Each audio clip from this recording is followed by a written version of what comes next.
Tired of deploying code only to find it breaks in unexpected ways?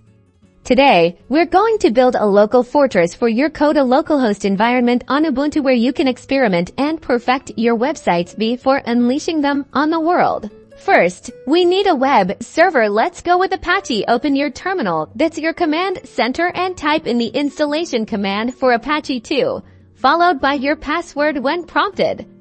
This gets Apache installed on your system. Go ahead and update your packages as well. Once the installation is complete, type in the command to check the status of Apache. If everything is running smoothly, you should be able to open your web browser and type localhost in the address bar. Seeing the default Apache page is a good sign.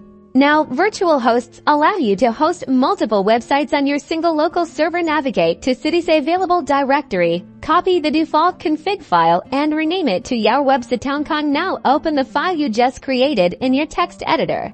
Inside this file, you'll need to modify a few lines. Change server name and server alias from webexample.com to your desired local domain name, like my website. Also, change the documenter to the directory where your website files will live. Save these changes. Back in the terminal, enable your new virtual host by typing the command, which creates a symbolic link from cities available to cities enabled. Finally, restart Apache again to apply the changes.